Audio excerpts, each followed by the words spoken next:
സ്ത്രീകളുടെ മുഖത്തുണ്ടാകുന്ന അമിത രോമവളർച്ചയെക്കുറിച്ചും പുരുഷന്മാരിലെ മുടികൊഴിച്ചിലിനെക്കുറിച്ചുമാണ് Kochi VPS Lakeshore ഹോസ്പിറ്റലിലെ ത്വക്ക് രോഗ വിദഗ്ധൻ ഡോക്ടർ എബി എബ്രഹാം ഇട്ടി ഇന്ന് സംസാരിക്കുന്നത്.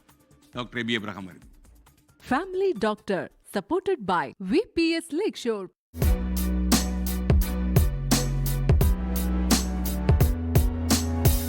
ഈ ഹെർസ്യൂട്ടിസം അല്ലെങ്കിൽ അമിത രോമ വളർച്ച എന്ന് പറഞ്ഞത് ഒരു അഡോളസൻ്റ് ഏജ് മുതൽ തന്നെ സ്ത്രീകളെ ബാധിക്കുന്ന ഒരു പ്രശ്നമാണ്.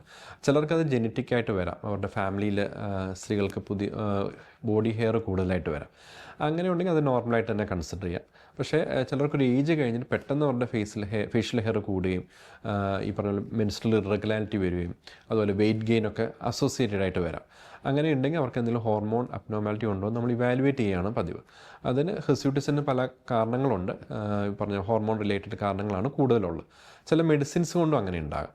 അപ്പോൾ അതിൻ്റെ ഒരു ഇവാലുവേഷൻ കഴിഞ്ഞതിന് ശേഷം അതൊക്കെ നോർമൽ ആണെങ്കിൽ നമ്മൾ ഒരു ലേസർ ഹെയർ റിഡക്ഷൻ എന്നുള്ള ട്രീറ്റ്മെൻറ്റാണ് പൊതുവെ ഈ അമിത രോമ വളർച്ചയ്ക്കോ അല്ലെങ്കിൽ അൺവാണ്ടഡ് ബോഡി ഹെയർസിനോ ഫേഷ്യൽ ഹെയറിനോ കൊടുക്കുന്നത്. ലേസർ ഹെയർ റിഡക്ഷൻ ഒരു സേഫ് ആൻഡ് എഫക്റ്റീവ് ട്രീറ്റ്മെൻറ്റാണ്. അതിനൊരു സെഷൻസ് ഉണ്ട്. നമ്മളൊരു മന്ത്ലി സെഷൻസ് കൊടുത്ത് ഹെയറിൻ്റെ കട്ടി കുറയുന്നതിനനുസരിച്ച് നമുക്ക് സെഷൻസിൻ്റെ ഡ്യൂറേഷൻ കൂട്ടിക്കൊണ്ടുവരാം. പിന്നെ ഒരു മെയിൻ്റനൻസ് സെഷൻ മാത്രമേ ആവശ്യമുണ്ടാവുള്ളൂ. അത് ഒരു എഫക്റ്റീവായിട്ട് നമുക്ക് ഹെയറിൻ്റെ ഫോളിക്കിൾ അൺവാണ്ടഡ് ഹെയർ ഫോളിക്കിൾസ് ചുരുക്കുകയും പിന്നീട് വരുന്ന ഹെയർസ് വളരെ കട്ടി കുറഞ്ഞ ലെവലിലേക്ക് വരികയാണ് ചെയ്യുന്നത്. ഫേഷ്യൽ ഹെയർ അല്ലെങ്കിൽ ബിയേഡിൻ്റെ കാര്യത്തിൽ ചിലർക്കൊരു കംപ്ലീറ്റ് ബിയേഡ് ഉണ്ടാവില്ല. ബിയേഡ് ഒരു ഉദ്ദേശിക്കുന്ന രീതിയിൽ ഒരു വരച്ച് വെച്ച പോലെ ബിയേഡ് വേണമെന്ന് പലരും ആഗ്രഹിക്കുന്നുണ്ടാവും. അത് ജനറ്റിക് ഫാക്ടേഴ്സ് കൊണ്ടാണ് അവരുടെ ആ ബിയേഡ് കംപ്ലീറ്റ് ആകുന്നത്. ചിലർക്ക് അമിതമായിട്ട് കട്ടിയുള്ള ഹെയർ ബിയേഡിൽ വരികയും അവർ ലേസർ ചെയ്തത് മാറ്റുകയും ചെയ്യേണ്ടതായിട്ടുണ്ട്. അപ്പം നമ്മുടെ ഹെയർ ഫോളിക്കിൾസിൻ്റെ ഡെൻസിറ്റിയാണ് ഇതിനകത്ത് പ്രാധാന്യം.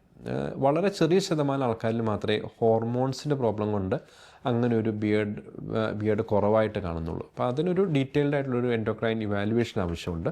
മജോറിറ്റി ആയിട്ടുള്ള ആൾക്കാരിലും ഈ ഹെയർ ഫോളിക്കിൾസിൻ്റെ ഡെൻസിറ്റി കുറയും, അല്ലെങ്കിൽ ജനറ്റിക്കലി അവർക്ക് ആ ഒരു ഹെയർ ഡെൻസിറ്റി അവരുടെ ബിയേഡിൽ ഏറിയയിൽ കുറവായിരിക്കും. തന്മൂലമാണ് അവരുടെ ഒരു ബിയേഡ് വളരെ കട്ടിയല്ലാതെ വരുന്നത്. അങ്ങനെയുള്ള കേസിൽ നമുക്ക് ഓപ്ഷൻസ് ഉള്ളത് ഈ പറഞ്ഞ ബിയേഡ് ട്രാൻസ്പ്ലാന്റേഷനാണ്. ബോഡി ഹെയർസ് ഉപയോഗിച്ചിട്ട് നമുക്ക് ബിയേഡ് ഏരിയ റീക്രിയേറ്റ് ചെയ്യുക എന്നുള്ളതാണ് അതിനകത്തുള്ള ഒരു effective treatment. Family doctor supported by VPS Lakeshore. ലോകത്തെവിടെയായാലും ഏത് സമയത്തും 24 വാർത്തകളും ഓഗ്മെന്റഡ് റിയാലിറ്റി പാക്കേജുകളും എക്സ്പ്ലെയിനറുകളും വിശദമായി കാണാൻ ഞങ്ങളുടെ YouTube ചാനൽ നിങ്ങൾക്ക് സബ്സ്ക്രൈബ് ചെയ്യാം.